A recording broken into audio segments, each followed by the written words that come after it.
Hello and welcome to another episode of Never Mind the Dam Busters, the podcast dedicated to all things Bomber Command, with me, Jane Gulliford-Lowes. Now, unfortunately, James can't make it this week, so you're stuck with me. Hopefully my voice will hold up. Apologies if I sound a little husky. I've been suffering from a really bad cold all weekend.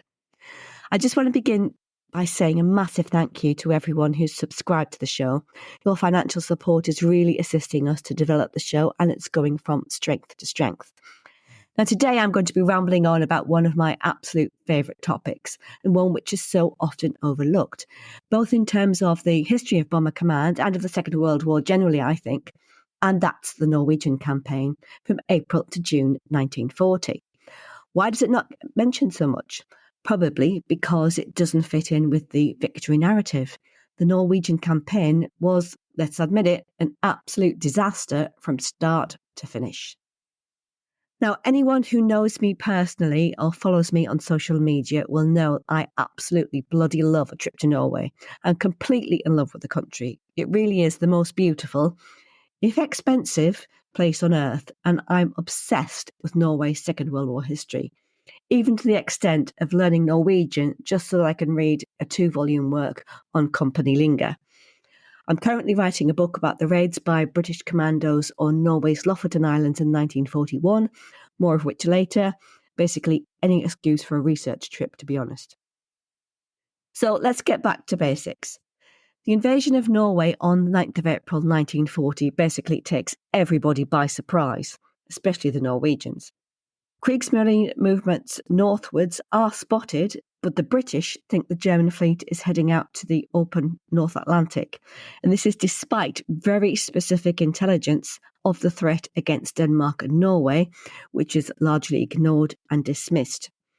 However, the reality of the situation dawns very, very quickly, and there's a mad panic to land Allied troops in Norway. So by Allied troops, I mean British, French and Polish, to try and stem the invasion, but it's just too little, too late. The British troops in particular are inexperienced, they're not well trained, and they're poorly equipped, and they're not used to fighting in the sort of terrain that you have in Norway. It's basically mountain warfare, and the goals that they're given are unrealistic.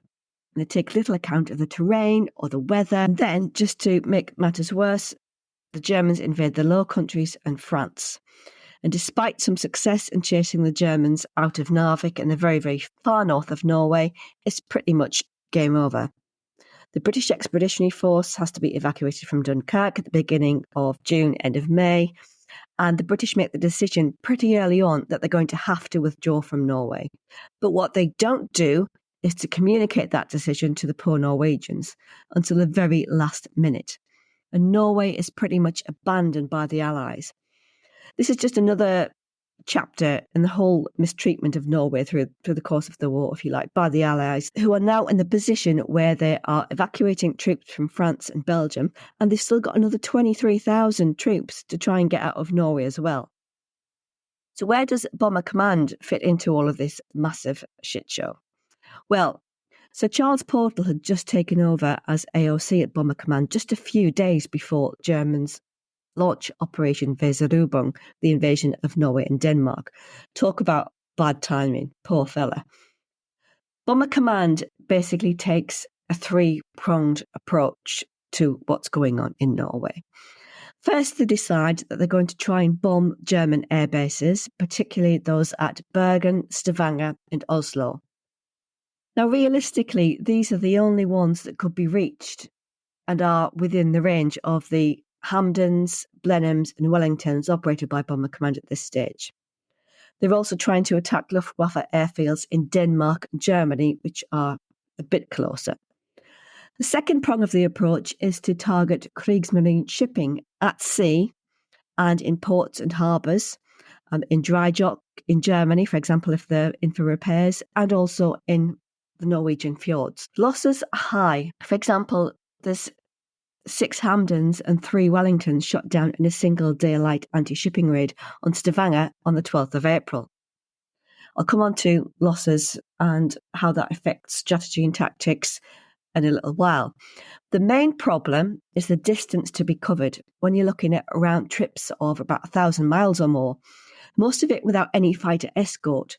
The distances involved in Norway means that the RAF's bombers just can't provide any support at all for the troops in the northern half of the country, and particularly up at Narvik.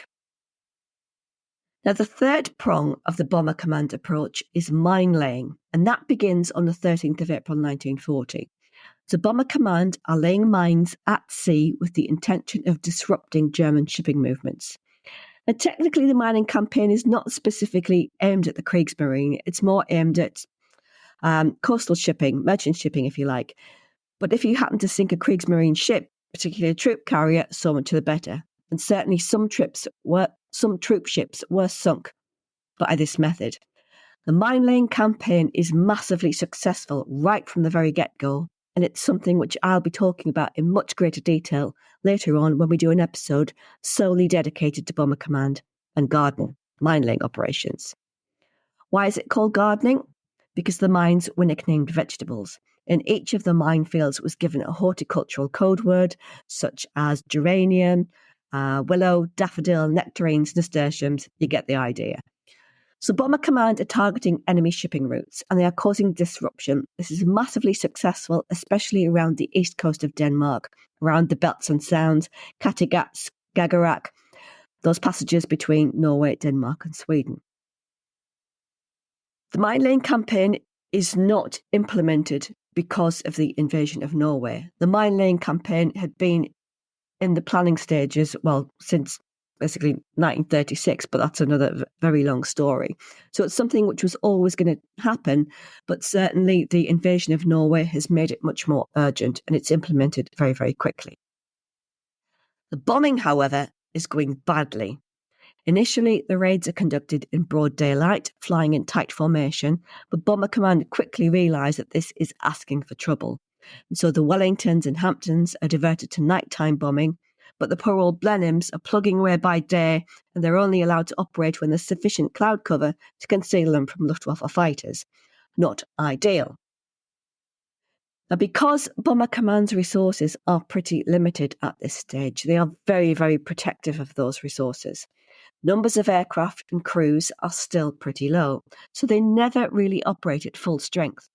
So there's an argument that that's all they can do with regard to Norway. And also attacks on Germany, it's all piecemeal. It's all with relatively small numbers of aircraft. So say, for example, you might send 30 aircraft to go and bomb Kiel or something. 30 aircraft aren't going to do anything. They're achieving absolutely nothing. The numbers are just too small and the accuracy is basically non-existent.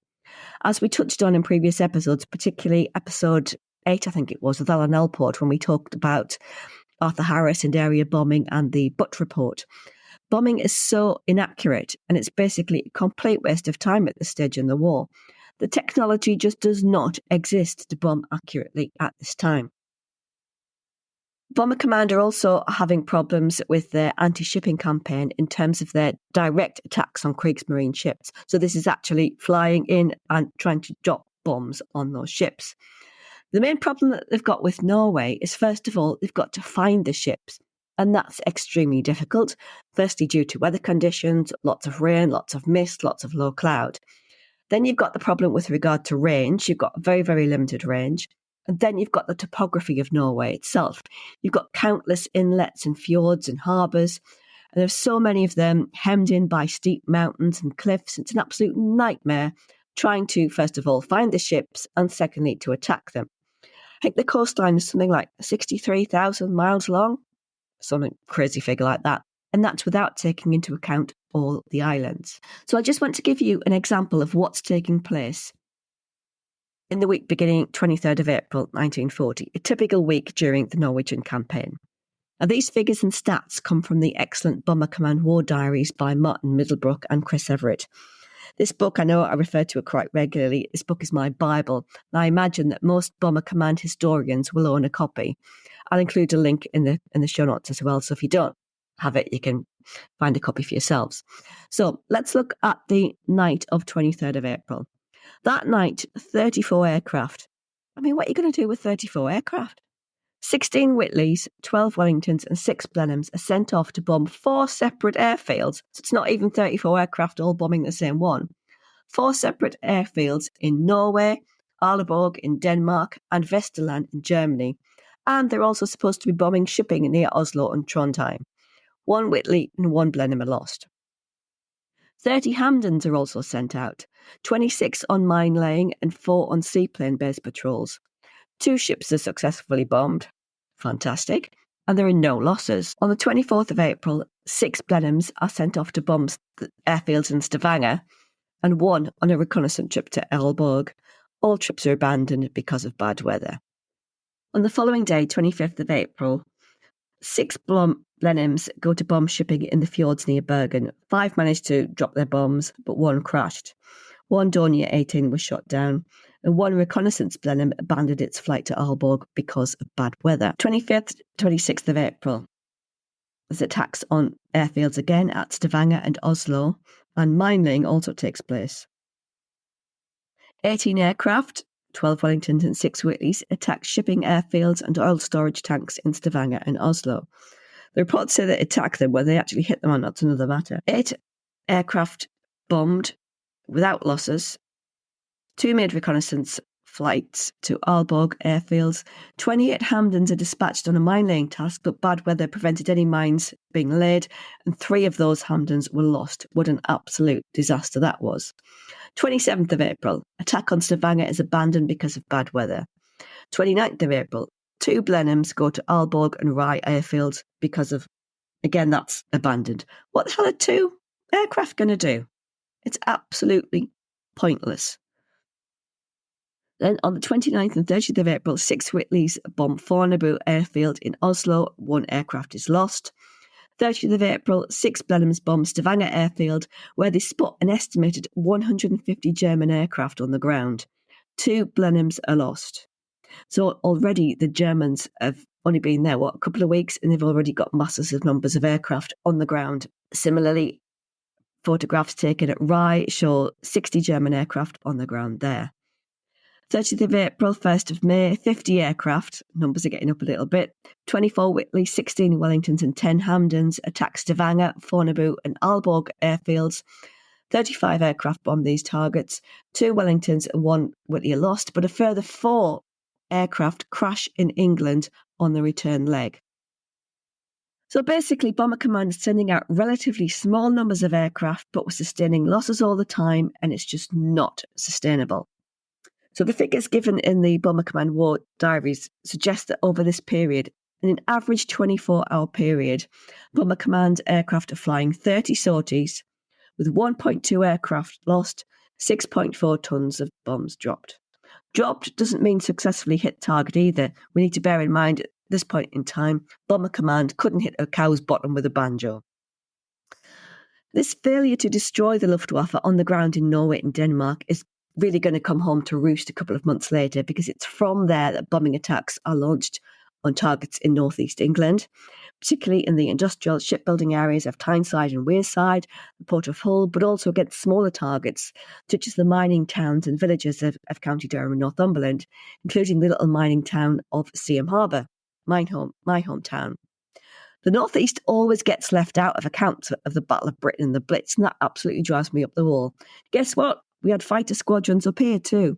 RAF Acklington and Usworth are trying to catch the bombers coming in from Denmark and Norway with some success. But that's a whole other story, which I wrote about at length in my last book on Bomber Command, Above Us the Stars. One of these days we'll do an episode on that as well. But anyway, let's get back to Norway. So there's an excellent picture of the nature and extent of bomber operations at this time, found in Guy Gibson's book, Enemy Coast Ahead. I know he didn't really write it. It was pretty much written by the Air Ministry for him, but that's not the point. So around about the 14th, 15th of April, Gibson begins his campaign against Norway, if you like, by laying mines off Denmark. And the Hamdens from 5 Group, which he is a part at that time, are chasing down Kriegsmarine ships, hunting them down in the Norwegian fjords. Remember as well that the commander of 5 Group at this time is none other than Arthur Harris. Now, I'm just going to read a brief extract from Enemy Coast Ahead just to illustrate what the bomber crews were dealing with in Norway at this particular time. Gibson wrote, "When, however, these Hamden squadrons were given their chance and did get to Norway in daylight, it was pretty fierce slaughter. Their orders were to fly in a very tight box so as to bring as much defensive armament as possible to bear on oncoming fighters, but the Germans were no fools. They'd found a weak spot in the Hamdens, for at that time there was a blind area on either side, and the Huns made the best of their knowledge. One squadron, led by squadron leader Watts from Edinburgh, was bounced near Stavanger. Far out to sea was some cloud cover, but it was a long way away. He immediately did his best to get the whole squadron into a tight fighting formation by diving towards the deck. If he'd been foolish enough to try to climb for the cloud, he knew the whole squadron would have struggled, would have been picked off one by one. But the Germans were flying in Messerschmitt 110 fighters, which have one gun which can fire sideways. Their mode of attack was to fly in formation with the Hamdens perhaps 50 yards out and slightly to the front, and pick off the outside men with their one gun aiming with a no-deflection shot at the pilot. The bomber boys could do nothing about it. They just had to sit there and wait to be shot down. If they broke away, they were immediately pounced on by 3 Messerschmitt 109s waiting in the background. If they stayed, the pilot received a machine gun serenade in his face. One by one, they were hacked down from the wingman inwards. Watts said it was a terrible sight to see them burst into flames at about 20 feet, then cartwheel one wing into the cold sea. First Beer went, then it was poor old Peter. Who was next? There was H. Harry on the outside. The German gunner carefully took aim, then a few minutes later H. Harry had disappeared beneath the flaming waves. That was poor old Charles. One pilot made the hopeless gesture of pulling back his hood and firing his revolver at the enemy gunner, but it was no good, and his brave act was the last thing he did on this earth. At last, low cloud was reached, and 4 of the 12 managed to scrape home. Poor old Watts. A few weeks later, when he was returning from a raid on Hamburg, he hit a balloon cable at Harwich and crashed into a grain elevator. His funeral pyre burnt for 2 days and 2 nights. But despite their bad luck, and despite the odds against them, some squadrons met with success off Norway. For instance, Bud Malloy managed to hit a cruiser from about 10,000 feet with a 500-pound bomb. It burst into flames, and reconnaissance later established that it had been sunk. I think this was the first time in its history that the Royal Air Force had sunk a warship from 10,000 feet. I could write much about the bravery of these pioneers, many of them fine, experienced pilots, who met their end so prematurely off the grim coast of Norway. The lessons they learned, despite the price they paid, proved very useful to the lucky ones who survived. Meanwhile, the Battle of Norway was not doing so well. That's putting it mildly. Our troops up in the north were having to contend with nearly non-stop dive bombing. This made the landing of supplies almost impossible. True, we had a few gladiators out there on a frozen lake operating against the enemy, but they had to face the most awful series of setbacks, which were nearly impossible to overcome. Gibson later goes on to describe attacks on Oslo as well. He says that Oslo was a pretty hot spot all right, and everyone who went in got hit in some place or other. In other words, every bomber aircraft that attacked Oslo could expect to be hit anti-aircraft fire or by flak or whatever. But it's not all bad news in a way, because just a week after the Norwegian campaign, the first operations for 75 New Zealand Squadron Bomber Command take place when they took part in a raid on the 17th of April on Stavanger. The Norwegian campaign is also the source of another first. On the 25th, 26th of April, in operations against Stavanger and Oslo, and also mining operations, 3 Hamdens were lost that night on mine laying. One was shot down by Oberfeldwebel Hermann Foster in his Messerschmitt 109. This was the first bomber aircraft believed to have been shot down by a Luftwaffe night fighter. To sum it all up then, you've basically got relatively small numbers of aircraft, a very piecemeal approach, flying around like headless chickens, I would argue. Bomber Command are trying to bomb Germany, bearing in mind the Cabinet have given the approval for area bombing of sorts to take place in the Ruhr Valley in May 1940. They're attempting to target enemy shipping. They're attempting to bomb Luftwaffe bases in Norway, Denmark, and in Germany. It's simply a question of insufficient resources against an enemy which is already, by now, getting nicely bedded in Norway. Bomber Command is simply being spread far too thinly to actually achieve anything. You've also got to think about the impact that this is having on the crews at this particular time as well. This early in the war, there's no such thing as a tour of operations for bomber crews. It wasn't introduced, I think, until later on in 1941. So these guys are flying operations with literally no end in sight. You just keep going until you couldn't go anymore, until you were killed. I mean, look at Gibson himself. He flew hundreds of operations. Later on, when the concept of a bomber tour is introduced, normally the average is about 30, and that was considered to be enough. These guys, in the spring of 1940, are flying 30 operations in the course of a couple of months or so. So the effect on morale is beginning to be a problem. They're absolutely exhausted.